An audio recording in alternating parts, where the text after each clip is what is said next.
Ladies and gentlemen, welcome to the, I guess, Big Tech Frenzy, but on a Sunday, right before markets open. We're about to see 24-hour markets show, hopefully, some green. The reason why I say this, it looks like the government shutdown is coming to an end. Now, this is all very exciting, especially for some of the U.S. tech stocks that we've been holding that have been taking quite the hit, but that should be coming to some rest now. As you can see, Fox News just recently reported on this, as well as many other, sources as well. They're not the only one, but it's just the one that came up first on X, so they get the plug here. Breaking. Republicans and enough Senate Democrats have reached a deal to end the government shutdown after 40 days, a source familiar with the matter. So hopefully this is enough to end up getting a deal today, pushing into next week, and then that will hopefully bring markets higher. Markets are loving it already as we get to see futures come in. The NASDAQ 100 futures is up 0.6%, and the S&P 500 futures up 0.4%. So that is also quite interesting. Now, I'm going to stay on long enough. We're not just going to do a 10-minute stream. It will be shorter than what we usually get on the fintech or the big tech frenzies. But we're going to be following all of our, usual stocks, the SoFis, the Nvidias, the Robinhoods, the Googles, Amazons, all of these things to see how they react to this government shutdown news. That's not the only news that we ended up seeing, however. We also got a pretty incredible update once again from Nvidia. This is actually crazy. This is nuts. Nvidia has asked TSMC to boost 3-nanometer wafer output for the Blackwell up to 50% increase, pushing capacity from roughly 100 to 110,000 wafers a month, upwards of 160,000, according to local reports. That's an extra 35,000 wafers monthly tied to Blackwell chips. Blackwell CEO Jensen Huang said demand is strengthening month by month and that all three HBM suppliers have already scaled capacity to support the ramp.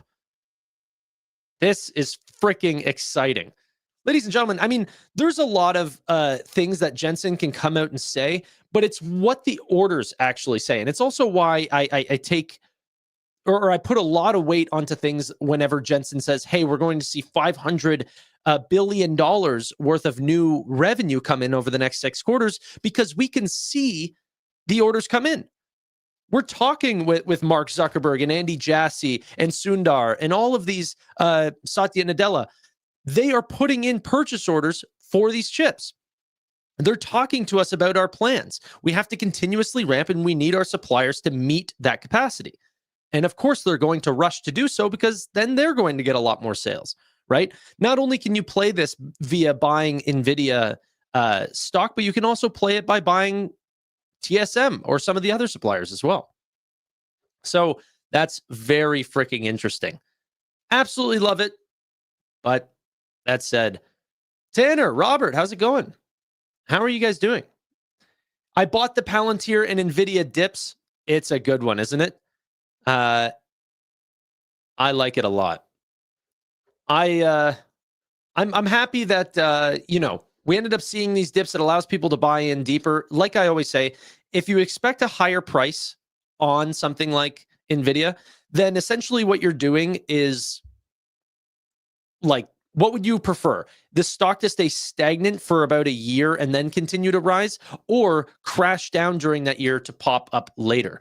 I personally would prefer the dip if I'm a net buyer of a stock, right? So this type of volatility only goes to benefit the long-term holders and DCAers, or as you're slowly buying in. You can average in how you want. It doesn't have to be a standardized DCA where you're buying the same amount each time. I know some people that just like to, if you have a little extra cash, you just go and make that purchase order because, hey, you don't have any free or fees on those purchases these days anyway.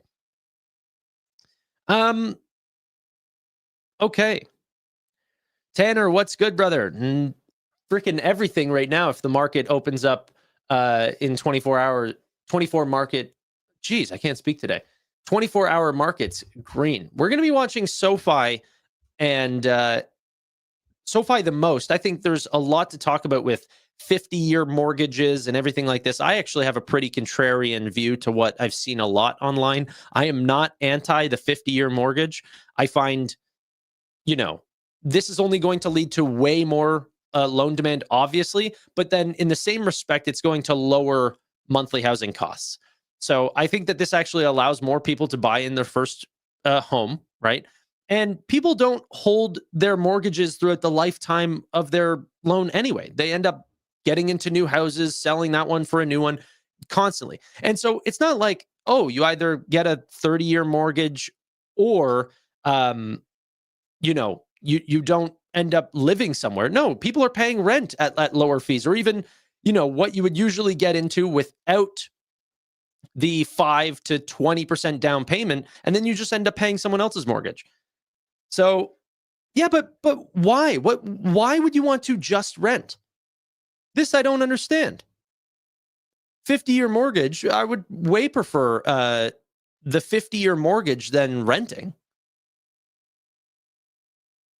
It would be a really low cost. It's not like it's the exact same payment over 50 years.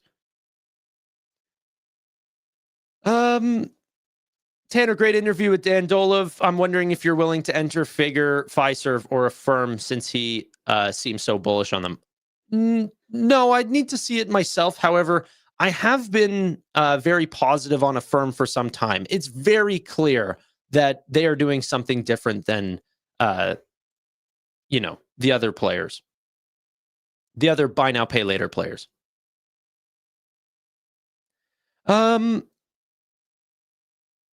Good for mortgage companies, but not for the people. I don't understand this. I don't get it. How? It's a stupid comment. Of course it's awful. Why is that true? It's not like you can still pay off your mortgage in 30 years.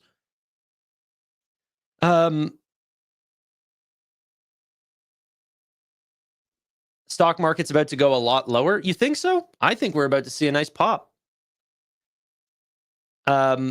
Republicans and enough Senate Democrats have reportedly reached a deal to end the U.S. government shutdown after 40 days, per Fox News.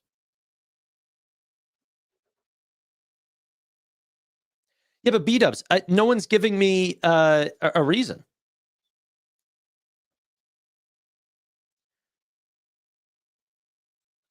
Do a 50-year and double pay twice a year. Yeah, I mean, you can definitely do that, but I don't know.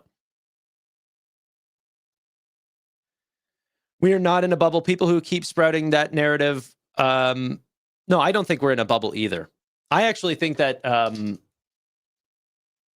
things can go a lot higher if we end up seeing margins improve and more sales from companies that we're seeing, which is exactly what we're seeing.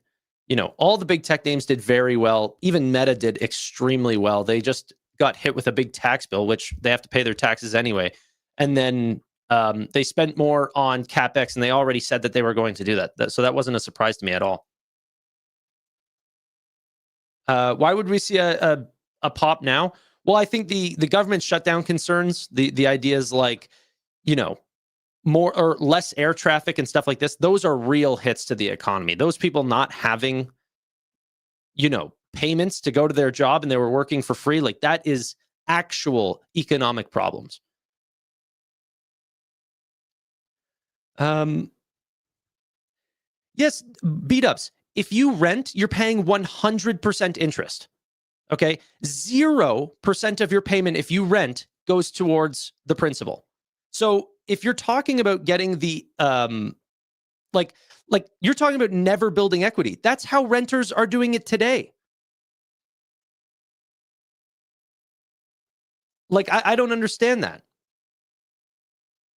I'm not talking about, like for me, my extra amount of money that I would do a 50-year mortgage and then put all of that extra money into the stock market. The S&P 500 is earning me a lot more than my house is.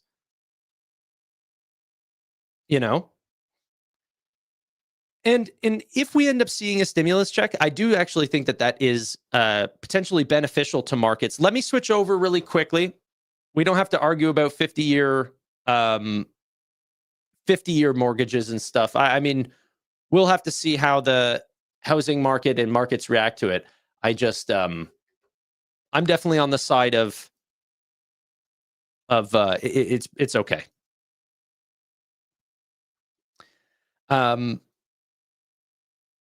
I'll give you 2,000, but you have to put it into Grab. Deal.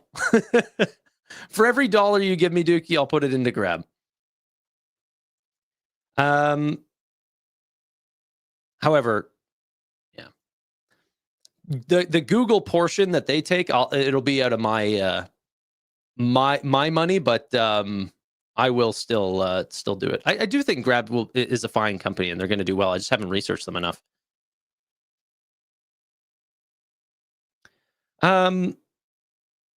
Right, but you have zero expenses as a renter. I guess that's true. That's a fair comment. Yeah. Okay, let's watch SoFi immediately up 2% in the after hours, 28.77. Let's switch over to some of the big names here. So, why can't I type? Nvidia up 2%, 192. The SPY is up 0.5%. The triple Qs are up. The Nasdaq's up 0.7. Snowflake up 4.1%. The Trade Desk up 2%. Mercado Libre up 2%. This is not even a U.S. company. They're popping as well. Airbnb up 1%. Affirm up 1.9% to $75 flat. Yeah, I wonder what's going on with snow. We need to find some information on that. That doesn't look like just pop on government shutdown. I would like to see where Palantir is as well. Up 2.4%, ladies and gentlemen, 182.14. This is pretty cool. BM&R, last time the BM&R thing did not work here. Yeah, it's not working here either. Let me go ahead and check Yahoo Finance. I don't know what's wrong with BM&R on this platform. BM&R, oh my gosh, ladies and gentlemen, BM&R is up 11.5%, 44.90. BM&R is up 11%.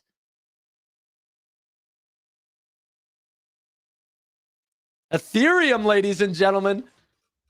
Ethereum. Bitcoin and Ethereum are going to do very well in the face of, potential stimulus checks. I mean, that's for sure. So even if there's a slight inkling that we're going to get something like that, people might end up front running that news.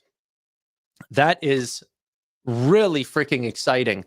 Fiserv is up 1%. Someone also asked for Shift 4. Shift 4 is up 2.8%, $68. If you were able to get that dip, congratulations. But look at this BM&R. Sorry, we can't use the only 30% left to go. Yeah.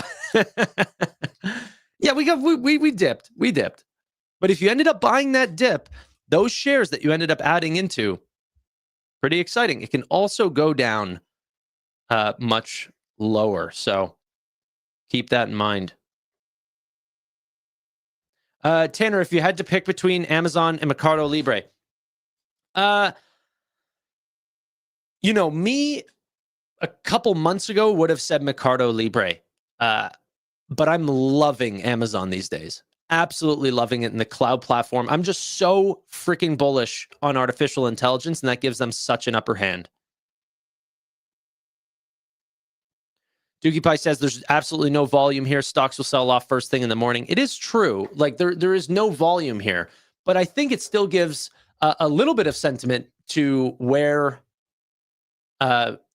people's heads are going. And if you end up looking at things like the SPY, for example, you are seeing a little bit more volume than what you would see on individual names, but still, yes, this is absolutely, tiny dollars, dumb money that's making these purchases right now versus what we will see whenever the market opens. But it's not bad sign seeing the triple Qs up 0.8%. Snapchat up 1.2. There's really not a red day. Dookie, why do you think that it's going to sell off? I actually think, news of the shutdown ending is quite exciting. Or are you worried about the 50-year mortgage?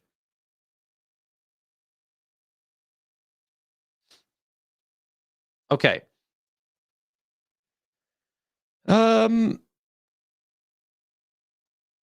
Because I know things. Well, that may be true. But BMNR is up now 9.3%, but I'm going to enjoy it while it lasts. Let's see, by the way. Is Grab on this list? Grab 0.3% up, legitimately zero volume. So, yeah, let's see what else is on this list. The biggest pops. Also, is Snow still up a lot? We need to find out what's going on with Snowflake. Now back to up 1.3%. Very, very little volume. Like Dookie Pie said. Sofx up, 6%. Robin up 6%. BMNU, would this have a 24-hour volume? No.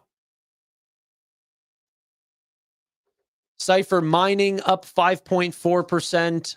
IREN up 5.7%. And then what else do we have? Wolf is up 2.5%. Nebius up 6%. Abcelera up 12%. Wow, some going to the really small names, eh? 6% on CleanSpark. SoFi up 3%, ladies and gentlemen, $29. I do hope. Okay, so I am really thinking about doing earnings tomorrow morning. Essentially, there's not a lot of stocks reporting next week, but there's about one a day that I really, really care about. And I'm thinking that maybe that will still fill up a lot of our time. So what I'm talking about here is Pagaya on Monday, along with eToro, Venture Global, and Monday.com will take up a lot of our time. Maybe some Instacart as well. Some names like that I am interested in. Rocket Lab and definitely CoreWeave would be the one that I would be listening to that day. Also quite interesting. Then the next morning, Tuesday, Nebius and C Money, also, well, C Limited, also very interesting. And then Oklo at market close. I'd be very interested in listening to all of these. Pagaya, C Limited, Oklo, CoreWeave, Circle, D-Local, SBET, Nubank, and then Bit Digital. And I don't care too much about the quantum names, but there is at least one really, really interesting retail name for every single time next week. CoreWeave Monday will be really freaking exciting. I'm definitely going to be listening to that without question. Without question. Yeah. Please do a deep dive on Figure and or Zeta. I'm definitely thinking that next week might be a Zeta episode on the Fiscal Friday show. But yeah. Okay. Let's go back to the market really quickly. There might not be a lot of volume, but I'm still happy to see Nvidia up 2.5%, SoFi up 2.4%, Tesla up 1.4%. Little bit of a buy the rumor, sell the news on Friday, but it was still quite interesting to watch.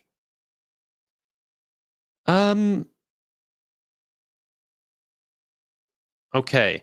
Securitize is going. Oh, I didn't know Securitize is going public. That's super interesting. Tanner, when's the deal I'm working on closes and becomes public? We should have a discussion.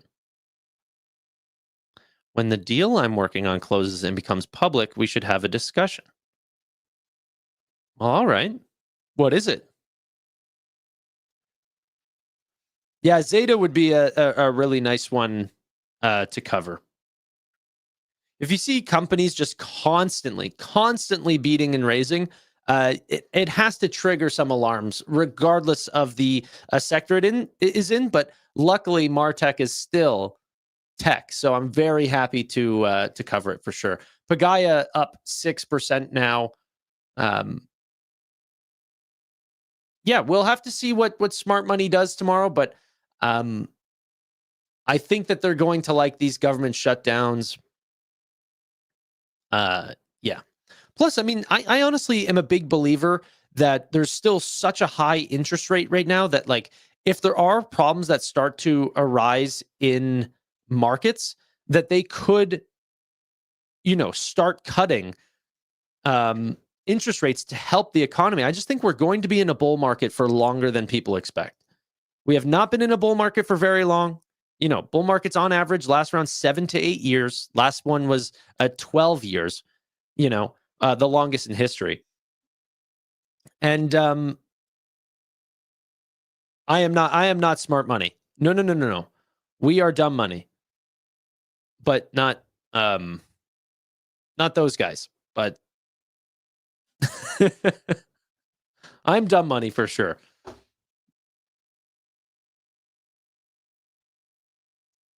Okay, let's see. Data center and energy is the name that you're playing in. I mean, come on now. Tanner, if I'm right and the stock market drops a lot more, you have to shave your head. No deal. Not a chance. I don't have a crystal ball. To me, you have like a 50% chance of being right. You're saying there's a 50% chance that I shave my head. No, I know the space that I know what you're saying. It's just interesting that yeah. No, you have to. Okay.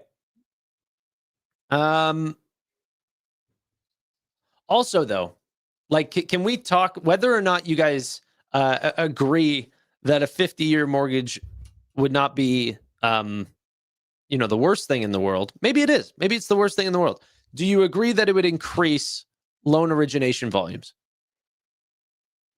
And that to some degree, a company like SoFi would be a greater beneficiary than the overall markets for this new type of loan?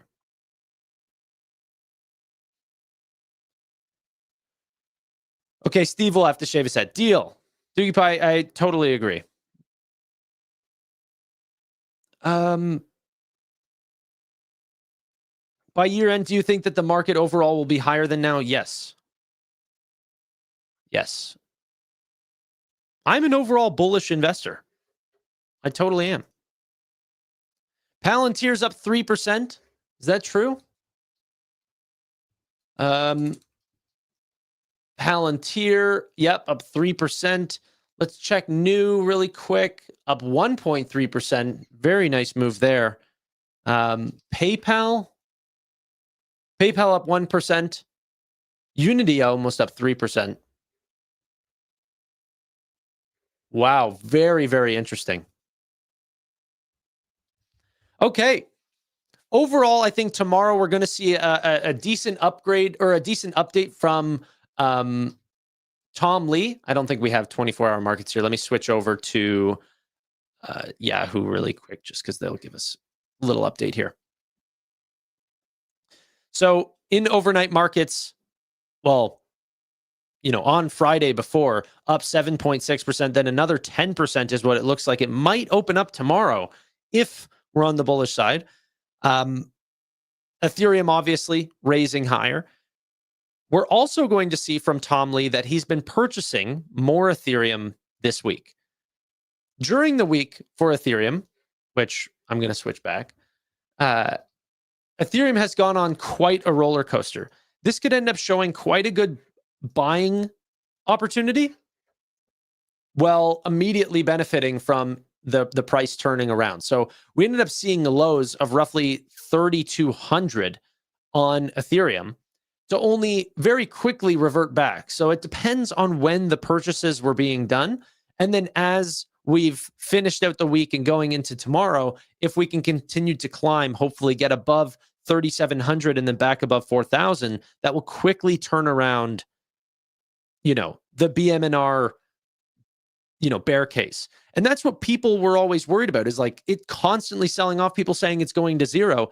It's only going to zero until Ethereum turns around. And then you're going to see days where, it goes down 8% and then the next day it goes, it goes up 8%. Then the next day it goes up 10%. The day after that, it goes up another 10%. The recovery will be very quick if Ethereum's price is also very quick to turn around.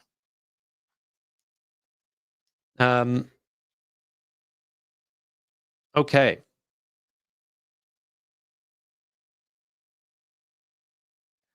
That'd be the dumbest mortgage ever. Maybe if you know that you'll get out of the house in 10 years. Well, most people do get out of the house. A lot of people take 30-year mortgages and then end up abandoning that mortgage 5 to 7 years in because they end up finding a new home. That's how everyone usually has their mortgage. To me, I've done a lot better in my, in my investing than I have in my house.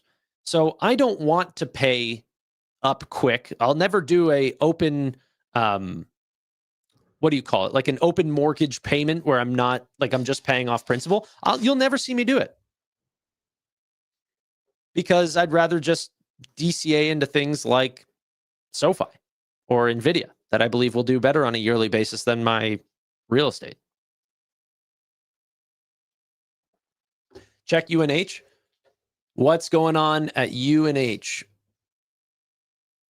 Down 1.8%. Yeah, didn't Trump make some tweets about all the healthcare companies and where all those insurance payments were going? I think that's why it's going down. I don't have a super clear picture. It's not the industry that I follow.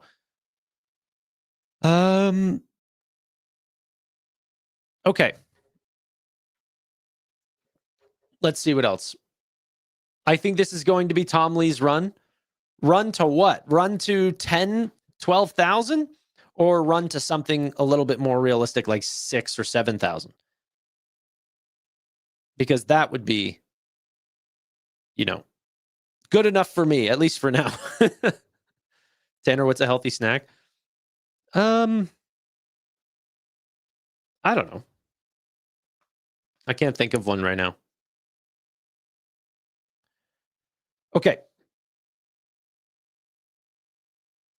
Prove my point. You're only paying interest for the first 15 years on a 50-year mortgage. Might as well rent so you don't pay taxes, maintenance, and ridiculous realtor fees. Trust me.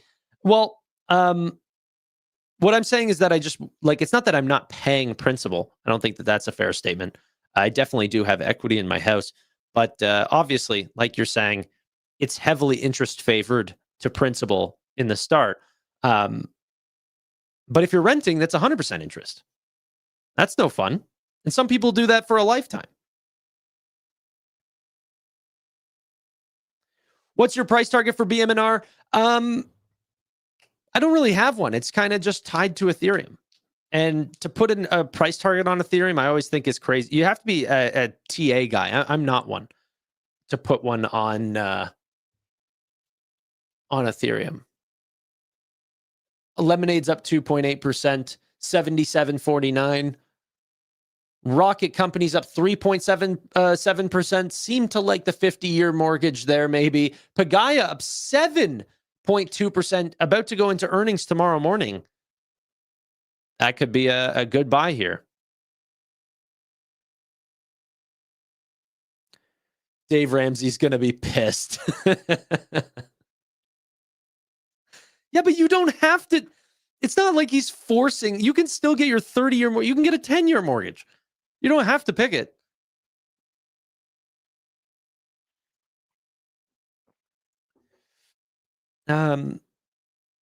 Is a stimmy check sending our favorite payment processor to the moon? I'm not sure. I need to go back and look. I'm sure I could find data on how the stimulus checks benefited names, like payment processing names. Well, then again, there were stimulus checks during lockdown, so I'm sure the point of sale terminal companies didn't do great. But how much traffic ended up increasing on Visa and MasterCard and stuff? I guess just as much as the money supply improved, I assume. Um, okay. Renters have trouble with down payment? Yeah. No, I get it.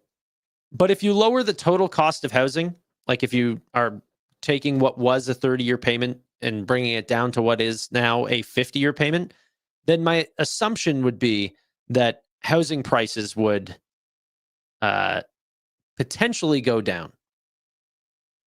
So maybe the average cost of a house, maybe affordable housing is a real potential future. I'm not sure. I'm not sure. 50-year mortgages will drive up home price. Well, I mean, yeah, no. You're right. You're right. It wouldn't drive it down. It would drive it up because then people could have. Yeah, no, you're right. That would skyrocket home prices. Sorry, I was thinking about it the wrong way. It would drive up home prices because you could end up lowering the monthly payment for an even higher cost. Yeah, yeah. Sorry. I thought about it the wrong way. My apologies.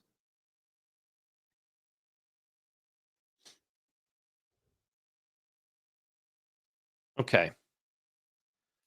My mind is telling me that's the main reason for the pullback. Um, yeah, no, 100%. I think that I think that's the pump that we're literally seeing right now. I think the pump we're seeing right now is people excited about a shutdown and then worries that, government jobs are not going to completely stop.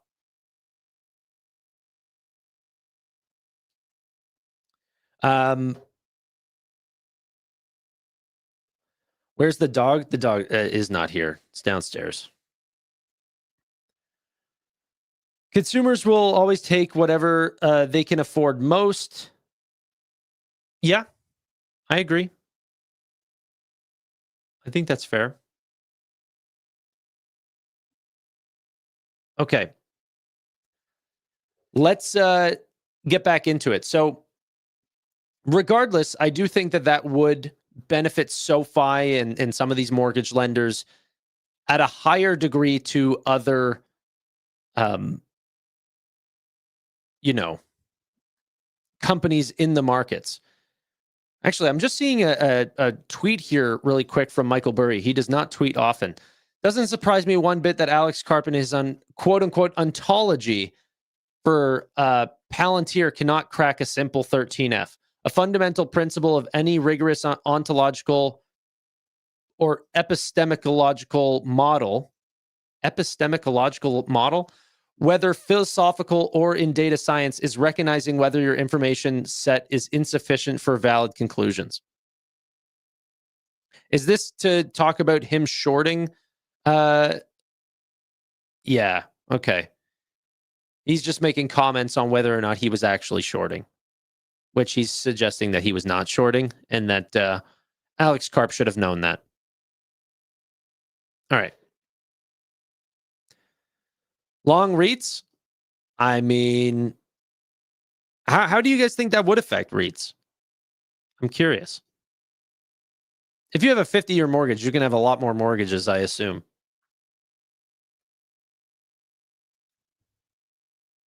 There is much more to a home than profit margin. Yeah, but we're talking about the investment side. I don't think people are worried about a home to raise a family, whether it's a 30-year mortgage or a 50-year mortgage. You can rent if it's not about the return, right? The home ownership part is about the investment piece.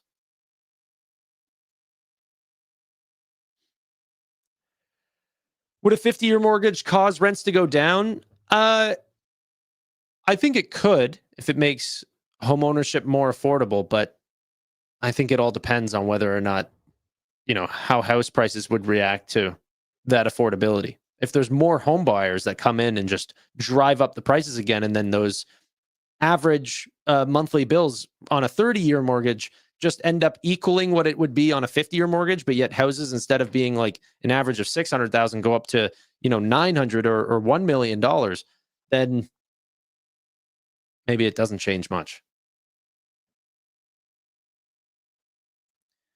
Um, People would take a whole lifetime just to own their own house, but then most people don't stay in their first home, which means that by the time they could possibly own the home, they'll be at retirement age. Yeah, but you don't need to, like, I don't even understand what owning a home is. Who cares? You're living in it for 50 years. Like, you're not doing a reverse mortgage. You're not looking to pull money out. Like, what's the difference?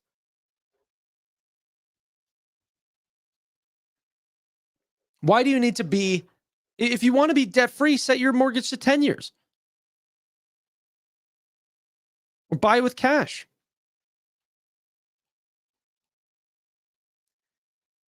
Can't help it, but a house costs 500,000, but you'd be paying 1.5 million, not for me.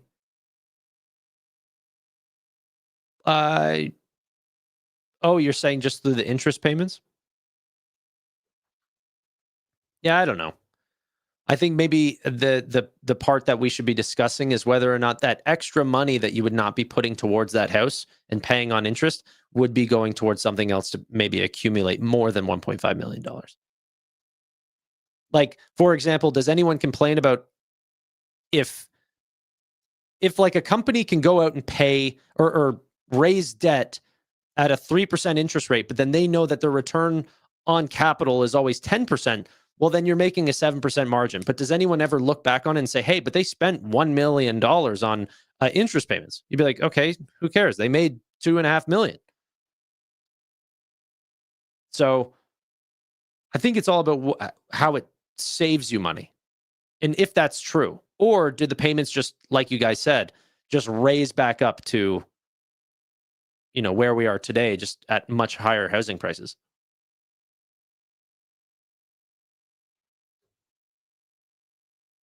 Um, I'd rather live with my parents, not me. Please understand this 50-year mortgage is about corpse owning the mortgage, therefore owning the property for life, and you are renting out the home. Most people are renting their home right now. Most people are making zero equity over time. Like, I'm fully aware that that's what people are worried about. But I don't think that that's the way to look at it. Yeah. Any of the actual, appreciation of the home in the equity that I hold, whenever I go to sell it, that's my profit. You know, if the house runs up $200,000, that's my 200,000.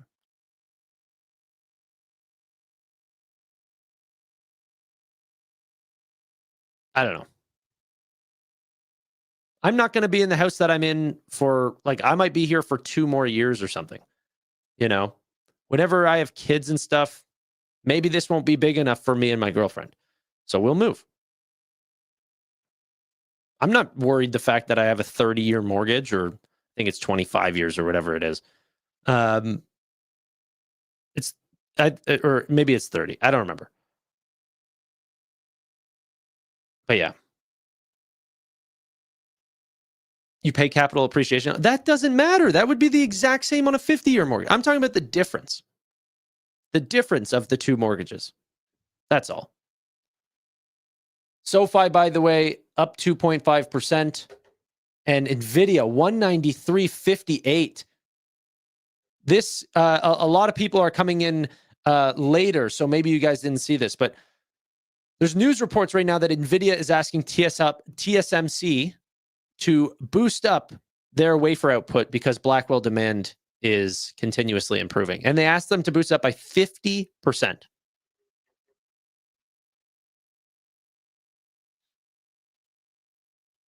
50%.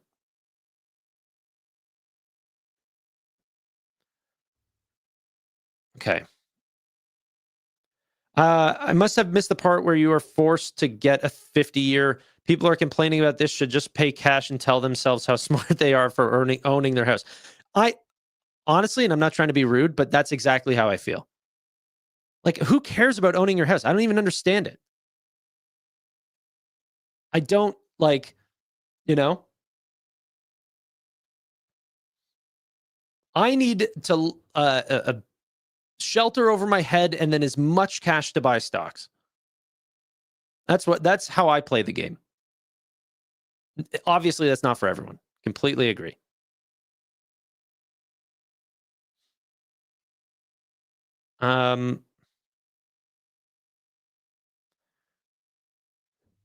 Okay.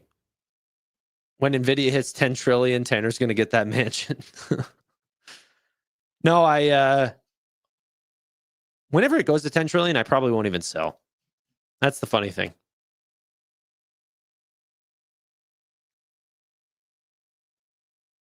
No covered calls on SoFi then? Well, no, I mean, if it keeps running up, that's when I will run or write the covered calls. But yeah, I have some information about chip demand. Well, then stop holding back. Send the deets.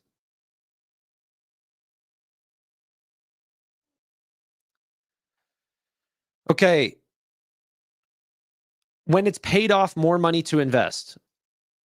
Yeah, but I don't even know where that comment was.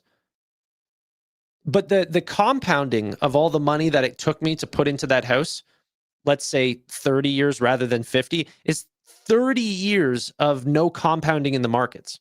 The S&P compounds faster than your like, obviously the idea of, hey, if you don't have a mortgage payment, that's more money that can go into the S&P. That makes sense, but you also have to, pay off your house. That's very expensive.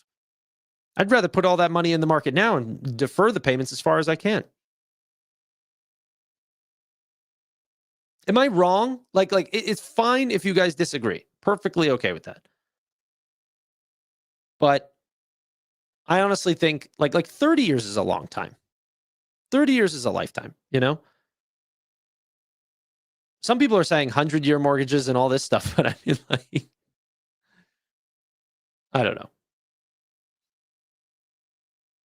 It does seem like a permanent problem to a temporary or what is it? Permanent solution to a temporary problem?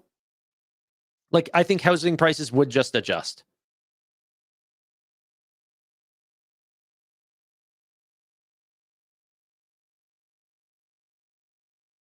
Two right answers. I think that's honestly, Broom, you might be right.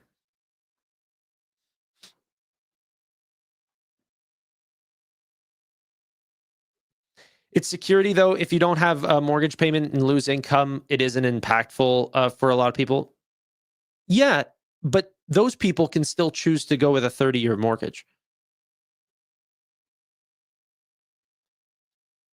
Last mortgage was 15, paid it off in 8 years.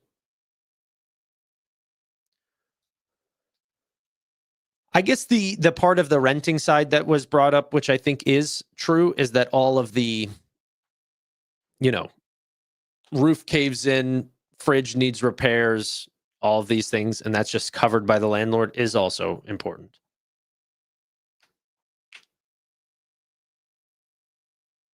Okay.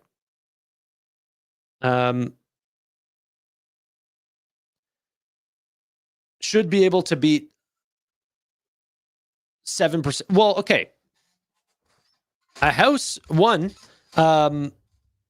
the market. Wait, what exactly are you saying? You're saying the markets can beat a 7% increase in housing? Because that I do think is true.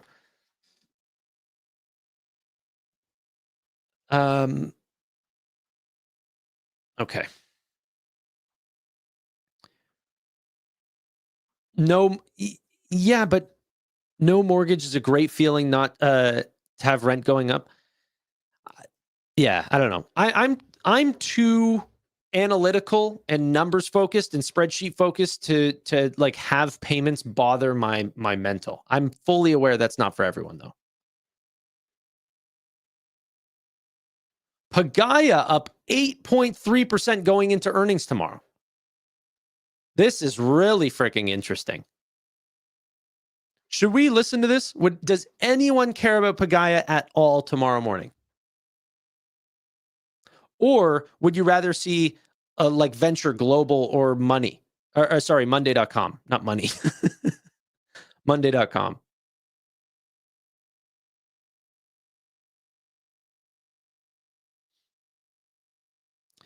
Rocket Lab. Oh, what's Rocket Lab doing for tomorrow?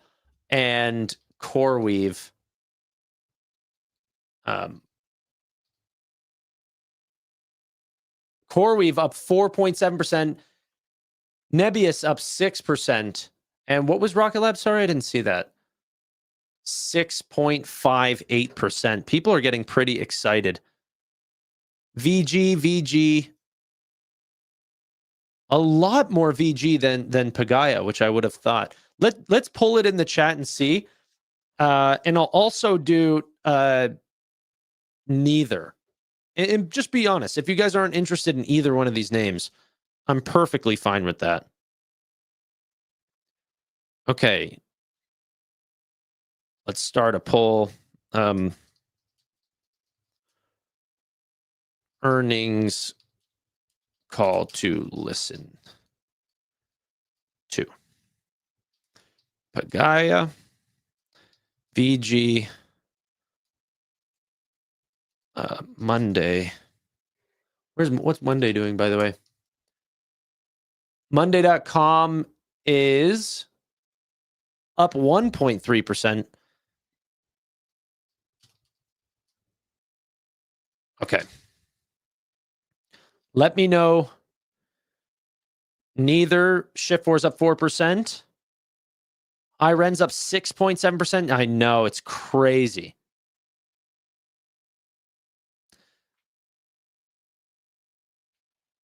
B-dubs, did I not read your comment out loud? You said that we need more homes being built.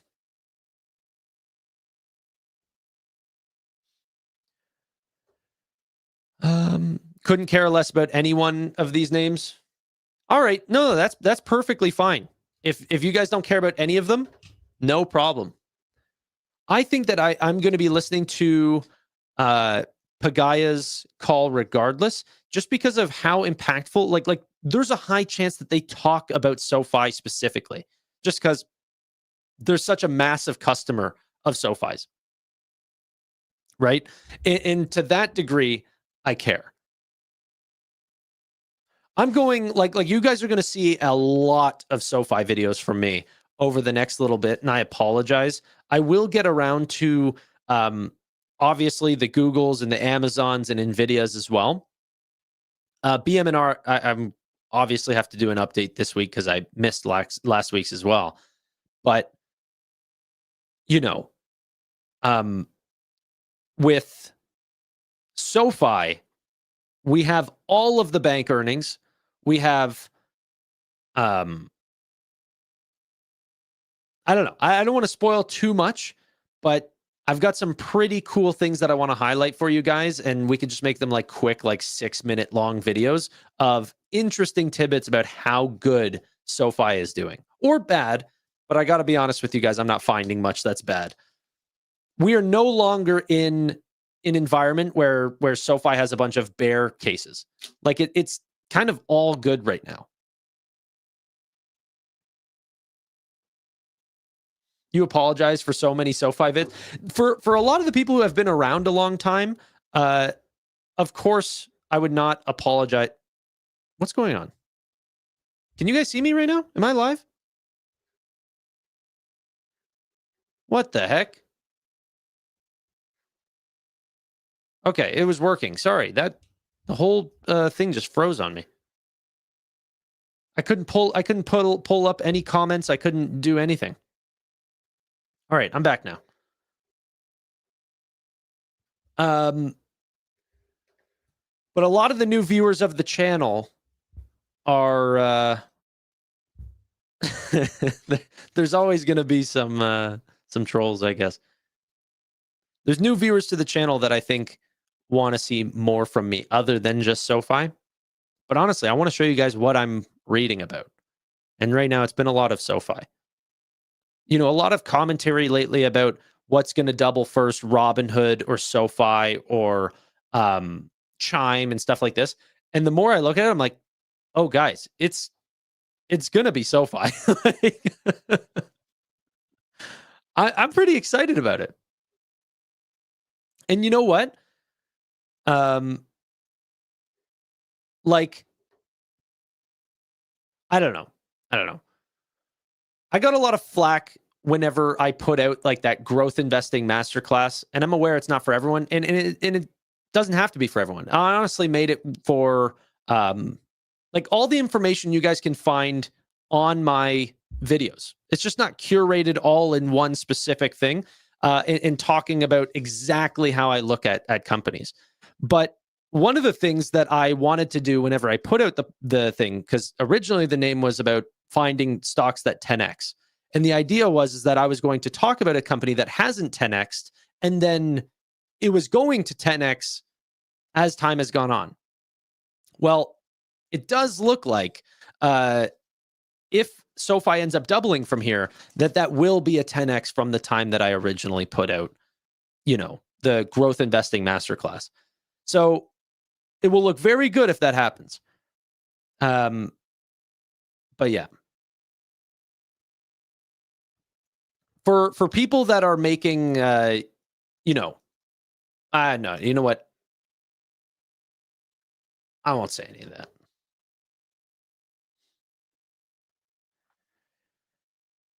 Oh, great. Tanner's inflating his head again. No, it's just SoFi has worked out, and I think it's going to continue to work out. Yeah, it looks like the government shutdown is coming to an end here.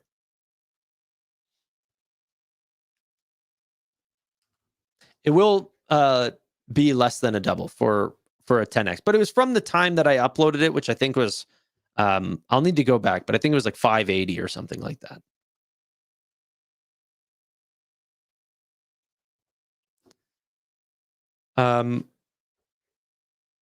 Was I wrong on Duolingo? Not at all.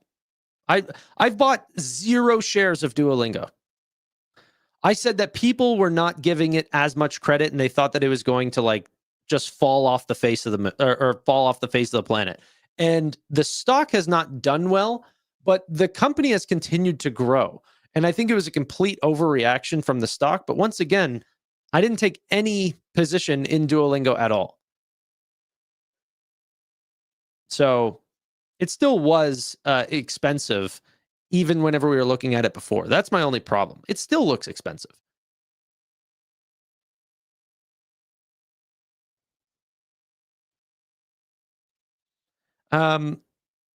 What's your opinion on Fubo? I have none.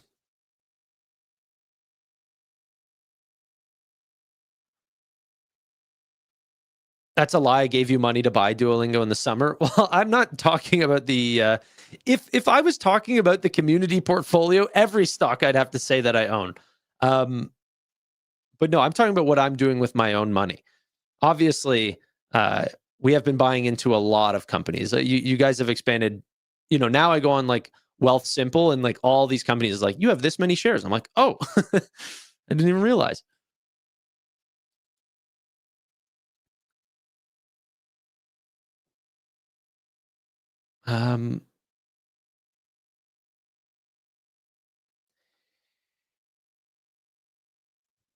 Okay.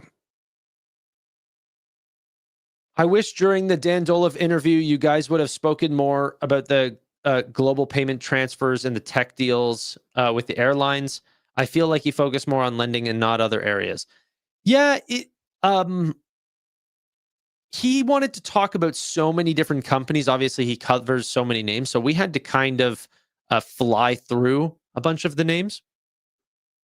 I think that we'll have him back on. Obviously, he's made an appearance on, Roy's channel, my channel twice, and if you include that, that would be a third time. So, 4 appearances just amongst the guys in the group there. He'll be back. And I hope that we get a bunch of other Wall Street analysts as time goes on. So there will be a ton of, help explaining how they see SoFi and how they're not adjusting EPS everything like this. So if you go ahead and take a look at SoFi, their EPS is still not adjusting to like Dan's extremely bullish, but his EPS I think is like 37 cents for 2025. He has exactly the outcome that SoFi is expecting. That's what he's expecting. So I want to like, there's part of me that's like, hey, you know what? We're having this really awesome guy on the show, and he's explaining us to how he's so bullish on the company, but then the numbers don't align. But I'm not here to be like, hey, like I don't want to be like gotcha journalism and like, I don't know. So I'm just trying to get his feel for these names.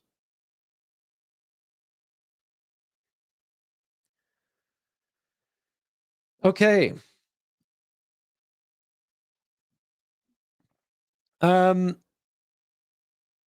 Sorry for the typos. I'm driving. Whoa, brother. Chill. Don't do that anymore. Fantastic video with Dan on Saturday. I enjoyed listening to him. And it's so cool that he comes on the channel to give us his time and thoughts. Yeah, no, it's awesome. Is the shutdown officially over? Is that what you guys are telling me? Let's see here. Bernie Sanders is not too happy about it. Is this what he's saying? Senate reportedly secures enough Democratic votes to pass funding bill and end U.S. government shutdown. Okay. Let's, I'm just going to listen to this Bernie Sanders clip really quickly, just because I am curious as to some of the thoughts. There are people who will now be paying 50% of their limited incomes for health care. Does anybody in the world think that makes sense? And if this resolution is passed tonight, we are on a pathway to throw 15 million Americans off of Medicaid and the Affordable Care Act. 15 million. Our job is to create universal health care. Guarantee health care to every man, woman, and child, not throw 15 million people off the health care they have, low-income and working-class people. And my friends, know what you are voting on. Studies are out there that when you throw 15 million people off of health care, some 50,000 of our fellow Americans will die unnecessarily every single year. Anyone think that's funny? Something to laugh at? Something to just go past? I don't. 50,000 Americans die unnecessarily. Now, I know as part of this resolution that the majority leader is going to say, well, Democrats can put together their own bill, and it'll come to the floor here in the Senate for a vote. As everybody here knows, that is a totally meaningless gesture. You can get 100 votes here in the Senate. Won't mean anything because the House is not going to take it up, and the President of the United States certainly will not sign it. All right. Yeah. There was actually another one. Chuck Schumer ended up having his speech as well. Do we want to listen to that also? He voted no on tonight's resolution. Here. Let's listen really quick as well. So in conclusion, the contrast between the two parties is crystal clear. Republicans are the party hell-bent on taking people's health care away, all to bow to the billionaire elite and special interests. Democrats are united as the party of lower health care costs and improving our health care system. We will not give up this fight. We will deliver for the American people. I yield the floor. All right. It does look like it's going through regardless. I'm seeing that it is going through. The markets are loving it. And yeah, SoFi especially up 2.5%. Nvidia, surprisingly, I mean, this is a $5 trillion company, up 2.8%. Now, you don't need 2.5 or $5 million, $5 trillion in the market in order to continuously bump it up. You just need the most recent share purchase to pay that, like however many shares at that percentage of the company. That's how a market cap is counted. So there's not $5 trillion sitting in there. So whenever you do see a 5% bump, it's not like, we saw all of these hundreds of billions of dollars flow in. But, yeah,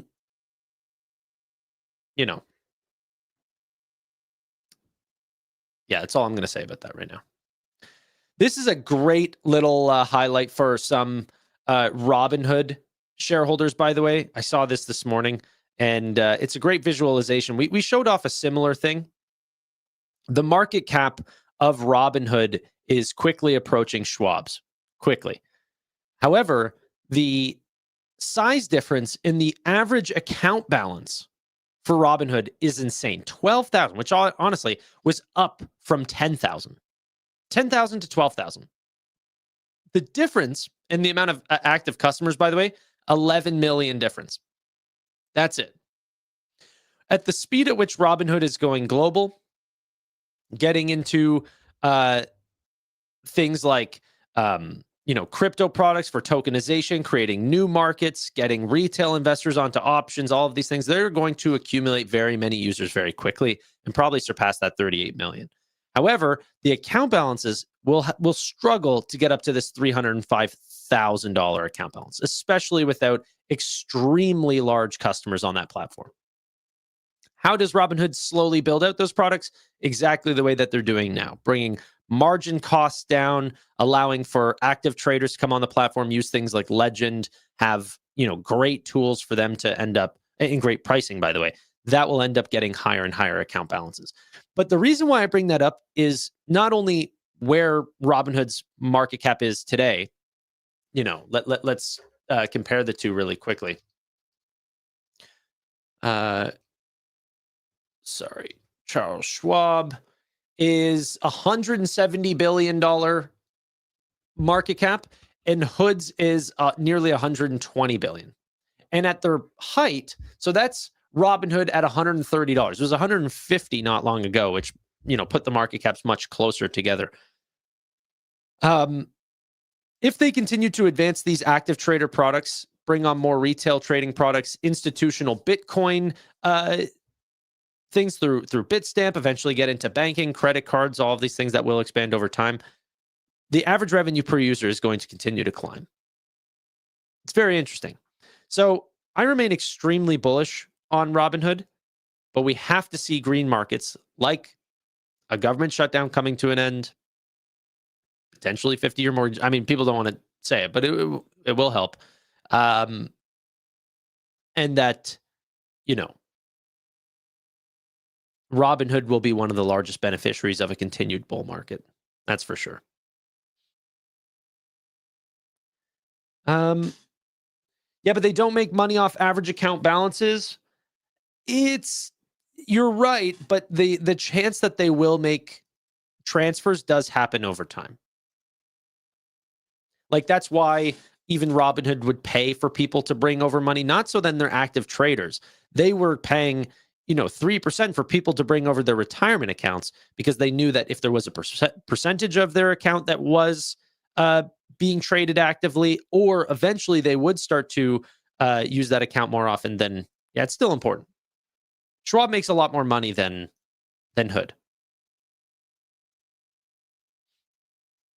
Do you keep in touch with Gary Gordon? I reached out to Gary Gordon probably 18 months ago, and he told me he got out of the game for commenting on stock market picks. However, I did actually just get updated that someone commented on his old SoFi video and just said, "Hey, when are you going to admit that you were wrong on this name?" So pretty interesting comment. I'm not making any comments like that to him. I really liked my meeting with Gary Gordon. We don't have to see eye to eye on certain names, but He was very nice to me and just said that he saw the name differently.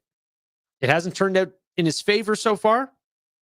I think he was shorting it at like $7, actively shorting it. Let's hope that he closed that out for the sake of his,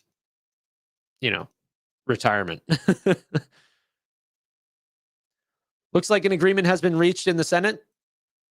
Ladies and gentlemen, green days are ahead. Green days. Michael Burry can call them a bubble, but I think we're going to see higher highs. I could be wrong, but to me, I'm happy that I bought the dip. And maybe, just maybe, we will... oh, yes. Look at this. Oh, wait. Hold on. I'm trying to find the Kalshi odds for the time that it took the government to shut down, because this is quite interesting how much or how the predictions have changed over time. Why can't I get it? Why? The only thing that's leading me here is the Kalshi news. I don't care about Kalshi news.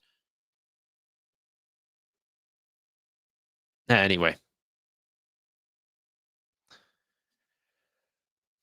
Okay. Was the government shutdown, was that a contract that was traded on Robinhood as well? 4 votes away from it passing? Pre-market trading or 24-hour trading started at 8 p.m.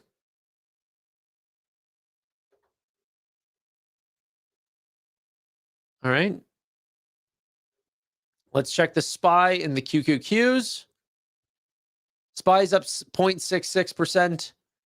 The triple Q's up 1.1% on the NASDAQ.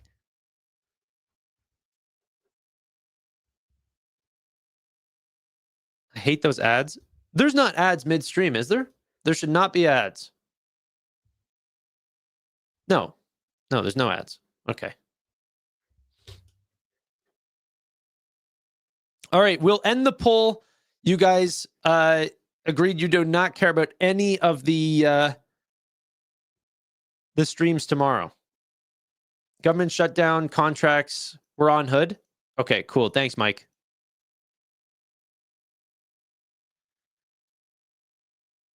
Dookie told you to take your shirt off? Yeah. We need much higher highs for that. Oh, the betting ads. Got you.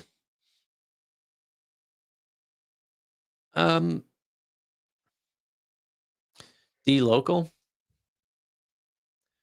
Yeah, we'll be listening to D-Local's earnings this week. I think it's Wednesday.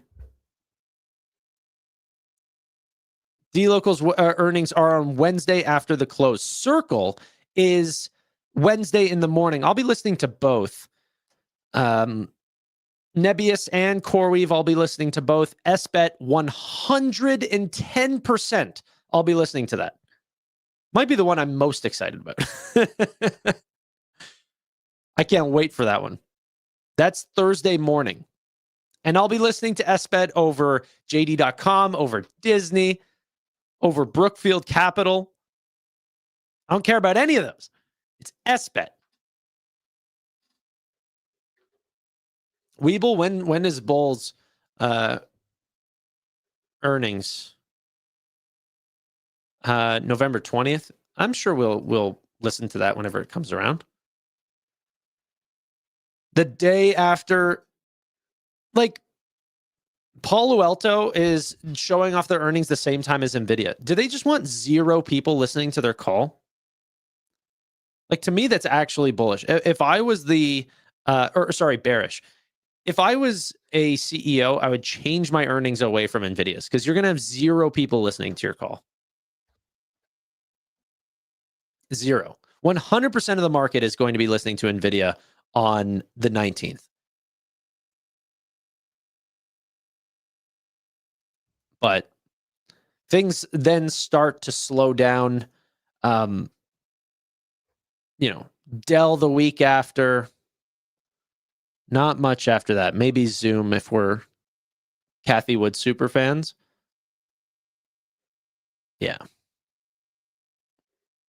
At least those are the ones that I'm interested in. Obviously, you guys can see certain names that are appearing that get you interested.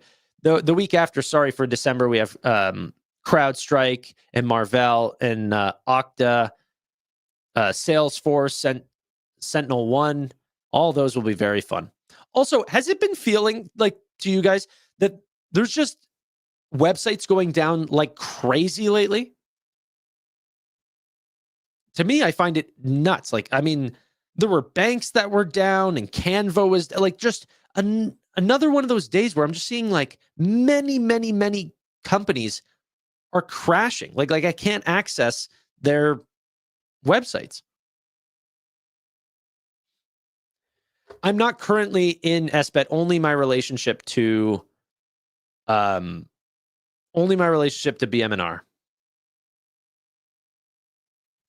Hackers.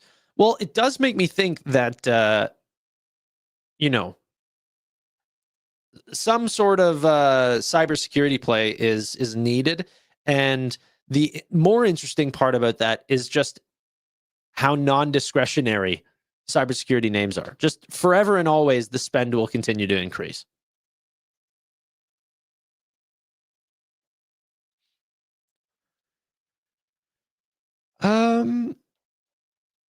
Are you concerned about the Supreme Court tariff decision?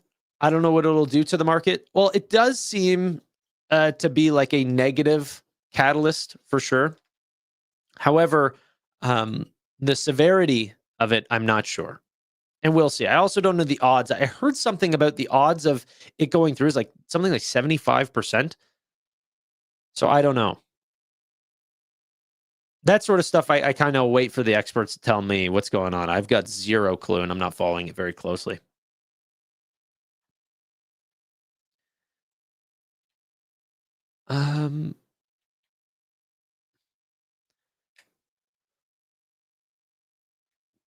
We now need all remaining votes to vote yes. Why are the odds going up so much if it's this freaking close? I'm seeing 37 minutes ago, Senate reaches deal to end federal government shutdown. The policies being put in place by... Oh, no, sorry. That's different.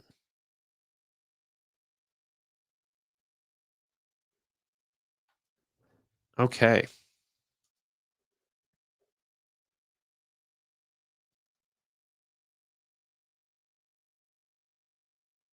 All four. Well, keep me up to date.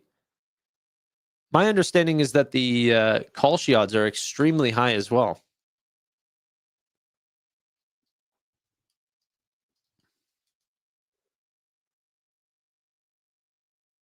Okay.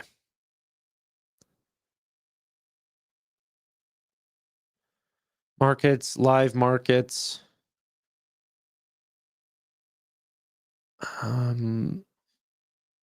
Is there no government shutdown on? Why can't I find? Oh, okay. Here we go. It got as high as... Yeah, no, it's dropping. More than 41 days has dropped down to 83%. Okay. If shutdown would end soon, Trump wouldn't... Okay. Give people money. I don't know. Seems like more... what do you call it? Not mid-elections. What's it called? Midterm elections. There we go. I couldn't think of it. My head's going blank these days. I would stay away from the 2x leverage ETFs. I think there's better ways to get leverage. And they should be for very short-term plays. They're not great long-term. You end up facing decay.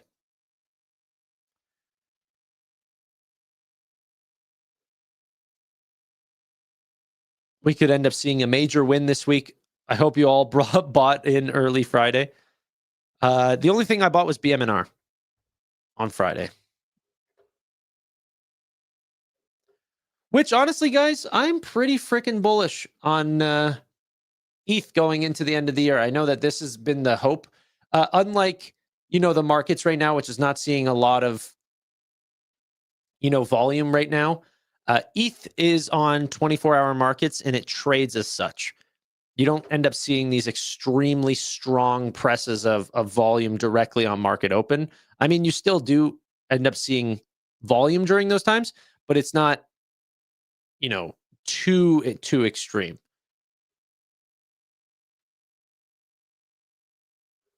But yeah. And ETH continues to push higher, 36.40 roughly is where we're sitting at. Bitcoin as well. Bitcoin's at 105 or 105.6 thousand. SoFi and BMNR on Monday morning trim some others for tax loss harvesting.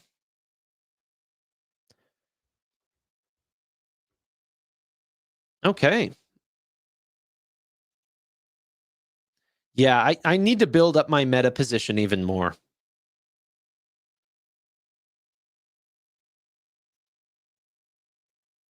Selling options on levered ETFs, though, that I need to see the volatility on that. That might be insane. Yeah. Okay, ladies and gentlemen, I'm not going to stay long. Little update. Watch the market open up. Things are looking pretty positive going into tomorrow. Robinhood pushing even higher, 135.19. Expect a pretty fun BMNR and SoFi video tomorrow. Or maybe I'll just do BMNR. Who knows? Thank you all so much for watching. Really do appreciate your time. But bye for now.